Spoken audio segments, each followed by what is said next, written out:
ವಾಲ್ಮೀಕಿ ನಾಯಕ ಸಮುದಾಯದ ಬಂಧುಗಳಲ್ಲಿ ವಿನಂತಿ.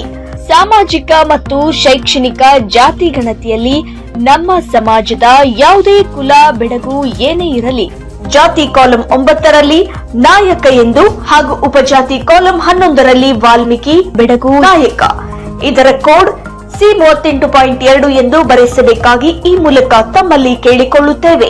ಈ ಮಾಹಿತಿಯನ್ನ ದಯಮಾಡಿ ಎಲ್ಲರಿಗೂ ಶೇರ್ ಮಾಡಿ ಜಾಗೃತಿ ಮೂಡಿಸಲು ಸಹಕರಿಸಿ. ಅವರಿಗೆ ಯಾವ ರೀತಿ ಮಾಹಿತಿಯನ್ನು ನೀಡಬೇಕು, ಸೆನ್ಸರ್ನಲ್ಲಿ ಯಾವ ರೀತಿ ಅವರಿಗೆ ಮಾಹಿತಿ ನೀಡಿ ನಮ್ಮ ಜಾತಿಯನ್ನು ನಮೂದನೆ ಮಾಡಬೇಕಂತ ವಿವರವಾದಂತ ಮಾಹಿತಿಯನ್ನು ನೀಡಬೇಕಾಗಿ ಈ ನಮ್ಮ ಜನಾಂಗಕ್ಕೆ ನಾವು ಸಂಘದ ವತಿಯಿಂದ ಮತ್ತೆ ಎಲ್ಲ ನಮ್ಮ ಜನಾಂಗದ ಪರವಾಗಿ ನಾನು ವಿನಂತಿಸಿಕೊಳ್ತಿದ್ದೀನಿ.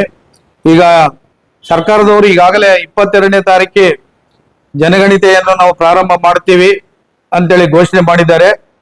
ಆ ಒಂದು ಸಂದರ್ಭದಲ್ಲಿ ನಮ್ಮ ನಾಯಕ ಜನಾಂಗದವರು ಅಂದ್ರೆ ವಾಲ್ಮೀಕಿ ಜನಾಂಗದವರು ಕೆಲವರೆಲ್ಲರೂ ಕೂಲಿ ಕೆಲಸ ಮಾಡಿಕೊಂಡು, ಕೆಲವರೆಲ್ಲ ಕಾರ್ಮಿಕರು, ರೈತರು, ಬಡವರು, ಗಾರೆ ಕೆಲಸ ಮಾಡ್ತಕ್ಕಂಥ ಎಲ್ಲ ಸಮಾಜದಲ್ಲಿ ನಮ್ಮ ಜನಾಂಗದವರು ಇದ್ದಾರೆ. ಸೊ ಇವರಿಗೆ ಯಾವ ರೀತಿ ಮಾಹಿತಿಯನ್ನು ನೀಡಬೇಕು ಅಂತಕ್ಕಂಥದ್ದು ಅವರಿಗೆ ಸರಿಯಾದ ಮಾಹಿತಿ ಇಲ್ಲಿ ತನಕ ಗೊತ್ತಿಲ್ಲ. ನಾವು ಏನಂದ್ರೆ ಈಗ ಮೊದಲೇ ಮಾಹಿತಿಯನ್ನು ಕೊಟ್ರೆ ನಮ್ಮ ಜನಾಂಗದವರಿಗೆ ಸ್ವಲ್ಪ ಇರುಸು ಮುರುಸು ಆಗಬಹುದು ಅಂತಕ್ಕಂಥ ರೀತಿಯಲ್ಲಿ ಈ ದಿನ ನಾವು ಈ ಒಂದು ಸಭೆ ಸೇರಿ ತಮ್ಮೆಲ್ಲರ ಸಮಕ್ಷಮದಲ್ಲಿ ನಮ್ಮ ಜನಾಂಗದಲ್ಲಿ ಯಾರೇ ಸೆನ್ಸಾರ್ ಅಧಿಕಾರಿಗಳು ಮನೆಗೆ ಬಂದ್ರೆ ಅವರ ವಿವರವಾದಂತಹ ಹೇಳಿಕೆ ಯಾವ ರೀತಿ ನಮೂದನೆ ಮಾಡ್ಬೇಕಂತಕ್ಕಂಥದ್ದು ಈ ದಿನ ಸಭೆಯನ್ನು ನಾವು ಪತ್ರಿಕಾ ಗೋಷ್ಠಿಯನ್ನು ಕರೆದಿದ್ವಿ. ಈಗ ನಮ್ಮ ಜನಾಂಗದಲ್ಲಿ ಮೊದಲನೇದಾಗಿ ಕಾಲಂ ನಂಬರ್ 9 ಅದು ಫಾರ್ಮ್ ಇರ್ತದೆ. ಕಾಲಂ ನಂಬರ್ 9 ನಲ್ಲಿ ಈಗ ನಮ್ಮ ಮಹಾಸಭಾ ನಮ್ಮ ಗುರುಗಳು ರಾಜನಹಳ್ಳಿ ಸ್ವಾಮಿ ಗುರುಗಳು ಕೊಡ್ತಕ್ಕಂಥ ಸಂದೇಶದ ಅನ್ವಯ ನಮ್ಮ ಸ್ವಾಮೀಜಿ ಅವರ ನಿರ್ದೇಶನದಂತೆ ಕಾಲಂ ನಂಬರ್ 9 ಅಂತ ಇರ್ತದೆ. ಆ ಕಾಲಂ ನಂಬರ್ 9 ಅಲ್ಲಿ ನಾಯಕ NAYAKA ನಾಯಕ ಅಂತೇಳಿ ಕಾಲಂ ನಂಬರ್ 9 ನಲ್ಲಿ ನಮೂದಿಸಬೇಕಂತೇಳಿ ನಮ್ಮ ಜನಾಂಗದ ಎಲ್ಲಾ ಜನಾಂಗಕ್ಕೆ ನಾನು ಮನವಿ ಮಾಡ್ಕೊತಾ ಇದ್ದೇನೆ. ಅದೇ ರೀತಿ ಕಾಲಂ ನಂಬರ್ 11ರಲ್ಲಿ ಉಪಜಾತಿ ಅಂತೇಳಿ ಒಂದು ಕಾಲಂ ಇರ್ತದೆ. ಆ ಕಾಲಂದಲ್ಲಿ ವಾಲ್ಮೀಕಿ ಅಂತೇಳಿ ಬೆಡಗು ಅಂತಿದೆ. ಬೆಡಗು ಅಂತ ವಾಲ್ಮೀಕಿ ಅಂತೇಳಿ ನಮೂದನೆ ಮಾಡ್ತಕ್ಕಂಥದ್ದು ನಿಮ್ಮ ಕರ್ತವ್ಯ. ದಯಮಾಡಿ ಇದನ್ನ ಎಲ್ಲರೂ ಪಾಲನೆ ಮಾಡಬೇಕು. ಮುಂದಿನ ದಿನಗಳಲ್ಲಿ ನಮಗೆ ಶೈಕ್ಷಣಿಕವಾಗಿ, ಆರ್ಥಿಕವಾಗಿ, ಸಾಮಾಜಿಕವಾಗಿ, ರಾಜಕೀಯವಾಗಿ ಇದು ನಮಗೆ ಉಪಯೋಗವಾಗಿರ್ತಕ್ಕಂಥ ಅಂಶವಾಗಿದ್ದರಿಂದ ಇದನ್ನು ತಾವು ಗಮನದಲ್ಲಿ ಇಟ್ಟುಕೊಂಡು ಇದನ್ನ ಪರಿಪೂರ್ಣ ನೀವೆಲ್ಲರೂ ವಿವರವಾದಂತ ಹೇಳಿಕೆಯನ್ನು ಅಧಿಕಾರಿಗಳಿಗೆ ನೀಡಬೇಕಂತೇಳಿ ನಾನು ಕೊಡ್ತಾ ಇದ್ದೀನಿ. ಅದೇ ರೀತಿ ನಮ್ಮದು ಕೋಡ್ ಅಂತೇಳಿ ಕೊಟ್ಟಿದ್ದಾರೆ. ಒಂದು C-38.2 ಈ ಒಂದು ಕೋಡ್ ಅನ್ನು ಅದರಲ್ಲಿ ನಮೂದಿಸಬೇಕು. ಅದೇ ಉಪಜಾತಿಗಳು ನಮ್ಮಲ್ಲಿ ಬರ್ತವೆ. ಆ ಉಪಜಾತಿಗಳಲ್ಲಿ ಈ ಕೋಡ್ ನಮೂದಿಸಬೇಕು. ಈ ಕೋಡ್ ಅನ್ನು ನಮೂದಿಸಿ ಈ ರೀತಿ ಮಾಹಿತಿ ಕೊಟ್ಟಾಗ ಮುಂದಿನ ದಿನಗಳಲ್ಲಿ ನಮ್ಮ ಮಕ್ಕಳಿಗೆ, ನಮ್ಮ ಎಲ್ಲ ಮುಂದಿನ ವಿದ್ಯಾಭ್ಯಾಸಕ್ಕೆ ಎಲ್ಲಾ ರೀತಿಯಿಂದ ಅನುಕೂಲ ಆಗ್ತದೆ ಅಂತೇಳಿ ಈ ಒಂದು ಸಂದರ್ಭದಲ್ಲಿ ನಮ್ಮ ಜನಾಂಗಕ್ಕೆ ನಾನು ಮನವಿ ಮಾಡ್ಕೊಳ್ತಾ ಇದ್ದೀನಿ. ಇದನ್ನ ತಪ್ಪದೆ ತಾವೆಲ್ಲರೂ ಪಾಲನೆ ಮಾಡ್ಬೇಕಂತೇಳಿ ನಾನು ಕೋರ್ತಾ ಇದ್ದೀನಿ. ಈಗಾಗಲೇ ಈ ಅನೇಕ ಪತ್ರಿಕಾಗೋಷ್ಠಿ ತಮ್ಮ ಮುಂದೆ ನಮ್ಮ ವಿವಿಧವಾದಂತಹ ಸಂಘಟನೆಗಳು, ಅಖಂಡ ಕರ್ನಾಟಕ ವಾಲ್ಮೀಕಿ ನಾಯಕರ ಹೋರಾಟ ಸಮಿತಿ ಇರ್ಬೋದು, ಬೇರೆ ಬೇರೆ ಸಂಘಟನೆಗಳು ಇರ್ಬೋದು.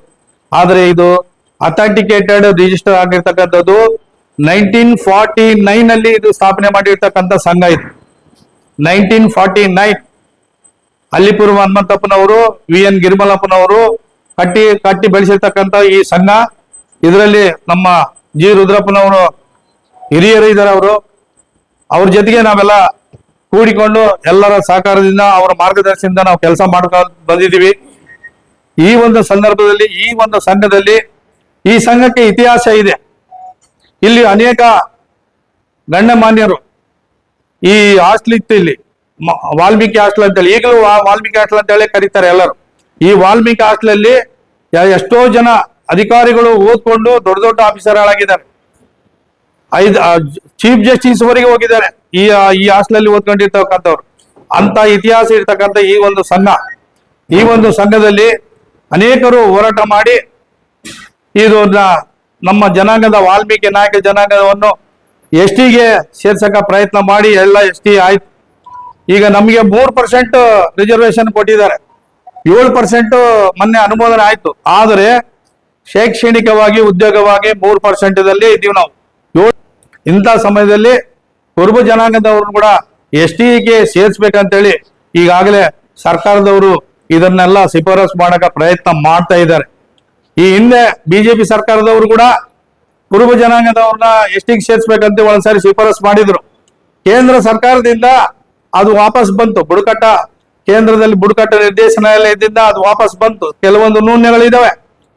ಕುರುಬ ಜನಾಂಗದವರಿಗೆ ಬೇಕಾದ ಎಸ್ ಟಿಗೆ ಸೇರಿಸಬೇಕಾದ್ರೆ ಟ್ರೈಬಲ್ಸ್ ಅವರ ಕುಲಶಾಸ್ತ್ರ ಪದ್ಧತಿ ಏನಿರಬೇಕು, ಟ್ರೈಬಲ್ಸ್ ಅಂದ್ರೆ ಏನು, ಅವ್ರಿಗೆ ಏನೇನು ಅವರ ಇತಿಹಾಸದಲ್ಲಿ ಏನೇನು ವೃತ್ತಿಪರ ಇರ್ತಕ್ಕಂಥ ವ್ಯಕ್ತಿಗಳು ಯಾರು, ಅರಣ್ಯ ಪ್ರದೇಶದಲ್ಲಿ ವಾಸವಾಗಿರ್ತಕ್ಕಂಥ ಅವರ ವೃತ್ತಿ ಏನು, ಅದೆಲ್ಲ ಅಧ್ಯಯನ ಮಾಡಿ ರಿಪೋರ್ಟ್ ಮೇಲೆ ಅದು ಎಸ್ ಟಿ ಸಮಾಜಕ್ಕೆ ಸೇರಿಸಬೇಕಾಗ್ತದೆ. ಆದ್ರೆ ಕೂಡ ಕೇಂದ್ರ ಸರ್ಕಾರದಿಂದ ವಾಪಸ್ ಬಂತು. ಮತ್ತೆ ಪುನಃ ಈ ಸರ್ಕಾರ ಸಿದ್ದರಾಮಯ್ಯ ಅವರ ಸರ್ಕಾರದಲ್ಲಿ ಮತ್ತೆ ಇನ್ನೊಂದ್ಸರಿ ಅದು ಶಿಫಾರಸು ಮಾಡಿದ್ರು 2ನೇ ಸಾರಿ.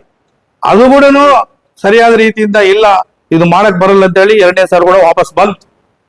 ಪುನಃ ಈಗ 3ನೇ ಸಾರಿ ಮತ್ತೆ ಪುನಃ ವಾಲ್ಮೀಕಿ ಇದು ಕುರುಬ ಜನಾಂಗದವನು ಎಸ್ ಟಿಗೆ ಸೇರಿಸ್ಬೇಕಂತೇಳಿ ಈ ಮೈಸೂರಿನಲ್ಲಿ ಇರ್ತಕ್ಕಂಥ ಬುಡಕಟ್ಟು ಸಂಶೋಧನೆಯಾದ ನಿರ್ದೇಶಕರನ್ನ ಕರೆಸಿ ಅವ್ರ ಕಳ್ಳಿದ್ದ ರಿಪೋರ್ಟ್ ತಗೊಂಡು ಆ ರಿಪೋರ್ಟ್ ಮೂಲಕ ಕಳಿಸ್ಬೇಕಂತೇಳಿ ಪ್ರಯತ್ನ ಮಾಡಿದ್ರು. ಮೊನ್ನೆ 22ನೇ ತಾರೀಕಿಗೆ ಅದು ಪೋಸ್ಟ್ಪೋನ್ ಆಗೈತೆ ಮೀಟಿಂಗು. ಪುನಃ ಯಾವಾಗ ಕರೀತಾರೋ ಗೊತ್ತಿಲ್ಲ. ಆದ್ರೆ ನಾವು ಇದೀಗ ನಮ್ಮ ಜನಾಂಗದವರು ಇಡೀ ಕರ್ನಾಟಕ ರಾಜ್ಯದಲ್ಲಿ ನಾವು ನಾಯಕ ಜನಾಂಗದವರು ವಾಲ್ಮೀಕಿ ಜನಾಂಗದವರು ಇದನ್ನ ತದ್ವಿರುದ್ಧವಾಗಿ ನಾವು ಮಾಡ್ತಾ ಇದ್ದೀವಿ ಅಂತ ಹೇಳಿ ಸರ್ಕಾರಕ್ಕೆ ನಾವು ಎಚ್ಚರಿಕೆ ಕೊಡ್ತಾ ಇದ್ವಿ.